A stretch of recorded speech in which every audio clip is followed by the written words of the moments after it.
This documentary will cover the Siege of Constantinople in 1453 AD and the end of the Roman Empire. One of the most important events in human history, it would not only mark the end of a nearly 2,000-year-old empire, but the end of the Middle Ages. With the fall of the Eastern Roman Empire, the world entered the Renaissance age and birthed a new era of knowledge and enlightenment.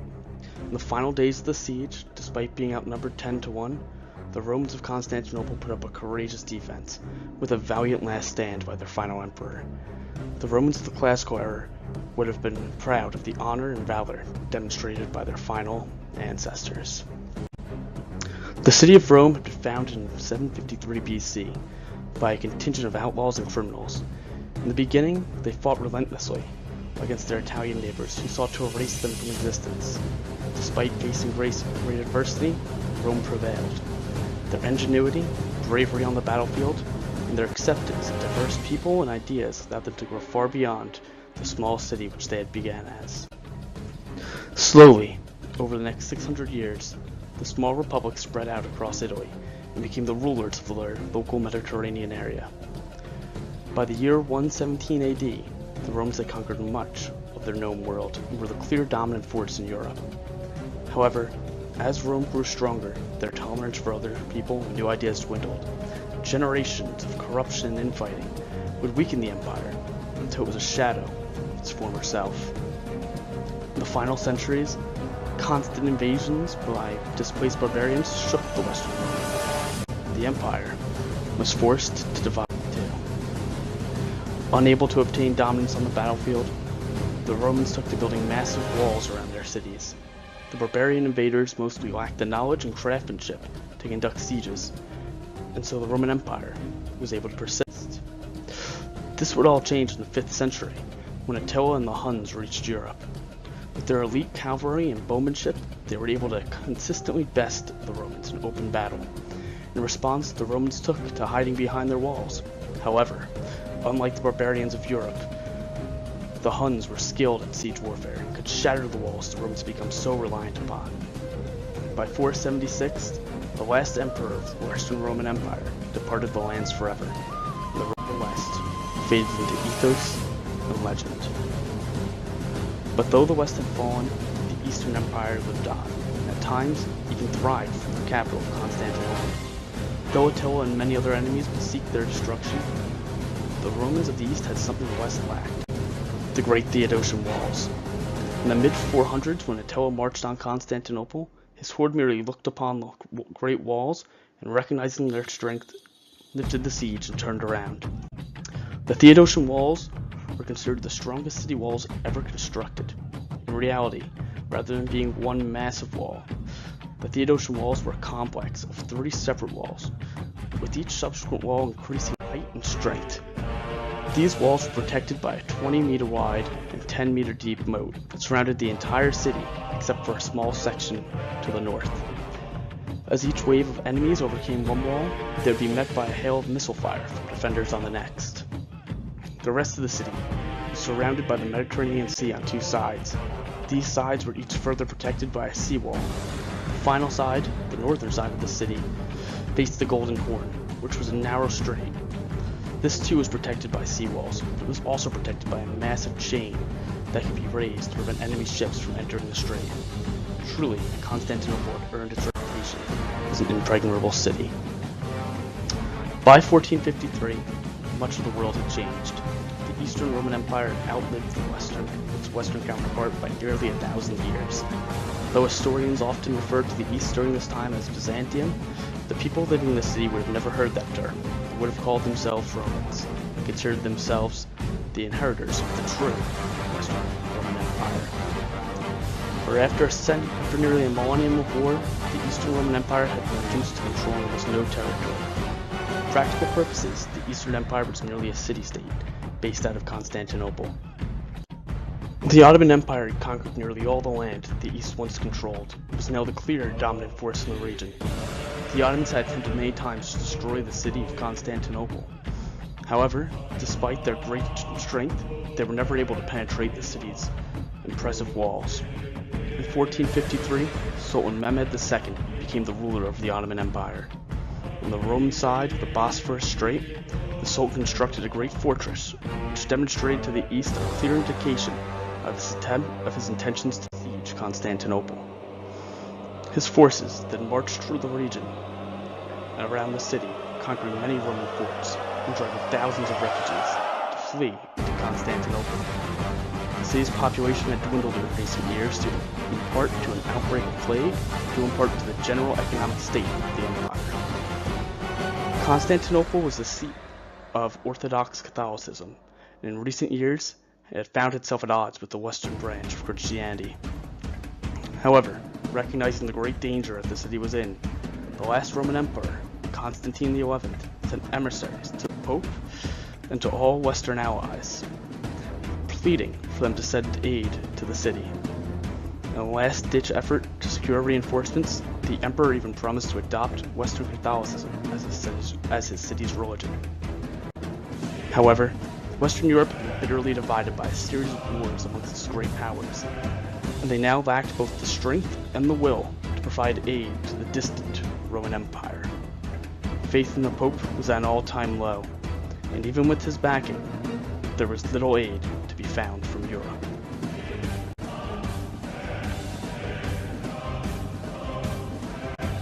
This is Grim Battaglia, and you're watching the Fall of Constantinople, 1453 AD. In preparation for the coming siege, Emperor Constantine the XI began to gather food and supplies within the city. The emperor ordered all religious items of value be melted down from their gold and silver. Once reduced to their precious metal form, the emperor used the gold to try and hire mercenaries to help defend the city. He then ordered that great chain be built, and that it be used to protect the northern side of the city from sea invasion. At the same time, residents of the city began to destroy their own homes so that they could provide wood and stone to help reinforce the city's aging walls. On April 6th, 1453, the 53-day siege would begin. Sultan Mehmed II commanded a force of nearly 100,000 troops, which included 10,000 of his elite Janissary forces. He also brought a fleet of 150 ships to blockade the city and prevent any aid from reaching the defenders. Importantly, he brought with him a relatively new invention, the cannon. Along with his 70 cannons was the bombard, which was designed specifically to punch the walls of the city. It was the largest iron cannon ever made. The defenders were led by Emperor Constantine the XI. He commanded a force of 5,000 Romans and 26 ships. Additionally, he had 2,000 foreign soldiers who would help defend the city. They were mostly volunteers and mercenaries from Genoa and Venice who had nobly answered the city's call for aid when they heard of its dire situation. The emperor took personal command of the Mesotechian Gate, which was considered the weakest spot along the wall. He then placed a Genoese mercenary, Justiniani, in charge of the city's primary defenses. Justiniani was well known for his skill defending cities during sieges. Justiniani and his troops defended the city's northern wall, which was the only part of the wall not surrounded by a moat. The rest of the troops were spread out along the city's outer walls, with the city's monks being placed in charge of the defense of the seawall. 2 regiments were left deeper in the city as reserve troops, who could be called forward to defend in the case of an emergency. The city's navy was comprised of Venetian mercenaries who defended the harbor, too outnumbered to initiate any offensive engagements. Within the city's walls, 50,000 residents were filled with terror and dread. An army of 100,000 Muslims had surrounded the lightly defended Christian city and now threatened it with destruction. Huddled behind the city's walls, the vast number of Roman refugees and families could only pray that their walls would be able to protect them.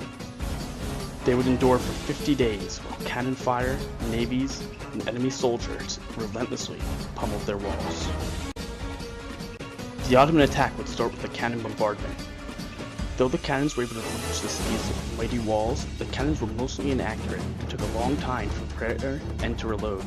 The defenders were able to skillfully and quickly repair each breach before the Ottomans were able to take advantage of their success. Over the next 30 days, the Ottomans relentlessly attacked the city walls. However, despite being greatly outnumbered, the Romans fought valiantly and were able to repel every attack launched by the enemy invaders. The Ottomans took heavy losses, and the Venetians marveled at the attacker's resolve, as the Ottomans sacrificed thousands to try and remove the bodies of their fallen comrades.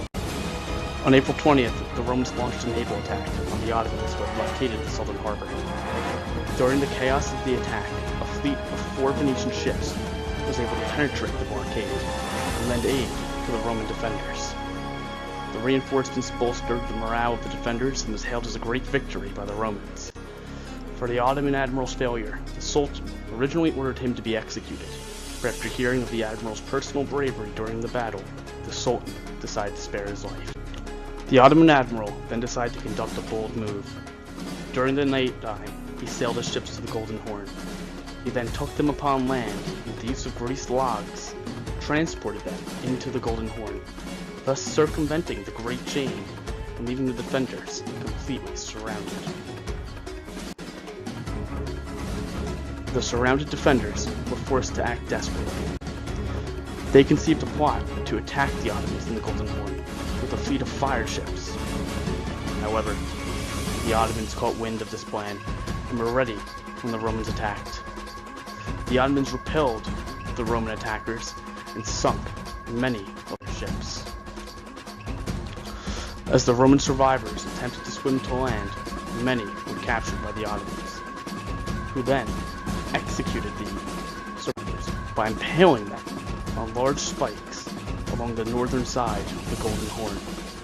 In retaliation, the Romans took all their Ottoman prisoners and placed them atop their wall. They executed them from view of the Ottoman Empire and the Ottoman army. After this defeat, the Roman position was considerably weaker, since they were now forced to divert a portion of their defenders to the northern wall. They were also informed by an emissary that no aid would be arriving from the west, and this combination of defeats, public executions, and bad news dealt a serious blow to the Romans' morale and left the city residents paralyzed with fear. However, the Roman position was still strong. The Ottomans were unable to take the wall through direct attack, so now they prepared to craft a new plan. The Ottomans began digging massive tunnels underneath the walls. They hoped to set off explosives under the walls that would collapse them and to transport troops into the city without having to give battle to the defenders. The Romans discovered this plan and began digging counter-tunnels. For a full week, both sides engaged in tunneling and counter-tunneling. During this week, the soldiers must have felt that they were truly experiencing hell on earth, as, underground and near complete darkness, they engaged in brutal close-quarters combat. The Romans were able to capture an Ottoman leader and, through the use of torture, discovered the location of all the Ottoman tunnels. With this information, the Romans were able to destroy the Ottoman tunnels, and the Ottomans were forced to abandon their plan. At this point, the Ottomans attempted to engage the Romans in peace talks. However, these failed. Rome's emperor stated that the people of Rome would rather die with their free will intact, and that they would not consider the value of their own lives in defense of their city. On May 24th, the final assault preparations began. The Sultan gave his men 36 hours of rest to pray and prepare themselves for the coming attack. The calm before the storm was unsettling for the defenders, and they became aware the final assault was soon to be upon them. All around the city, Orthodox and Catholic residents put aside their differences and joined together in prayer. One last solemn ceremony of prayer took place in the Hagia Sophia, with nobles and residents from all religious sides taking place. During these final 36 hours, the bells of the city tolled relentlessly, a constant reminder of what was to come. As the people of Constantinople huddled together, they must have been aware that they were likely not to live to see their children grow up or to experience another sunrise. The city would have been ripe with both fear and sadness, not just because of their impending deaths, but because of the horror and rape they would endure if the attackers were to breach the city walls. Shortly after midnight, on May the 29th, the final assault on the city would begin. Ottoman troops marched towards the northern wall, which was not protected by the moat. The Ottomans and the Romans fought fiercely at the wall, and the Romans, despite being outnumbered, were able to push back the invaders and repel the first wave of attack. The Ottomans next sent their second wave, which was comprised mostly of missile troops, archers, and light gunpowder men. Again, the Ottomans and the Romans fought bitterly at the gate. However, this time, the Ottoman troops were able to penetrate the walls and enter the great city of Constantinople for the first time. Once in the city, Roman forces quickly responded and marched towards the northern gate, led by the emperor himself. The Romans gave battle to the Ottoman invaders and were able to push them out of the city, repelling this attack. However, during the attack, the commander of the northern wall, the Genoese mercenary Justiniani, was mortally wounded and had to be evacuated. Upon seeing their commander injured, many of the mercenary troops succumbed to fear and lost morale. They retreated back towards the city harbor and gave up the walls. Members of the Roman troops were quick to respond and to reposition themselves at the wall. However, during the hasty Genoese retreat, the northern Blockaded wall was left, or Blockaded gate was accidentally left unlocked, and elite Janissary troops, the Ottomans' final wave, were able to push into the city. The elite troops were able to make short work of the Romans and defeat them, gaining entry into the capital. However, as more Romans moved to reinforce the northern wall, the Ottomans were able to hoist their flag atop the gate. Upon seeing the flag raised over the wall, many Roman troops lost morale and feared that the city and the battle had already been lost. Fearing death, they retreated, hoping to be ferried away by the Venetian allies.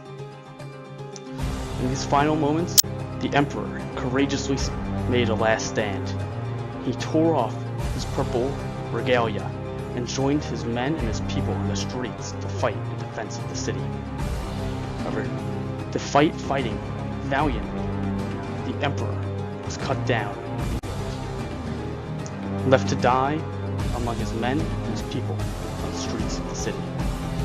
With his death, the defense of the city was broken, and Constantinople was officially defeated, as Ottoman forces marched freely throughout the city. With the death of the emperor, the remaining Venetian and Genoan defenders fled for their ships. They took many historical writings, artifacts, and civilian refuges with them as they retreated. They ran the Ottoman blockade, and many of the ships were able to escape safely. In the looting that followed, the city inhabitants were subjected to thousands of murders and rapes, and 30,000 civilians were enslaved or forcibly deported.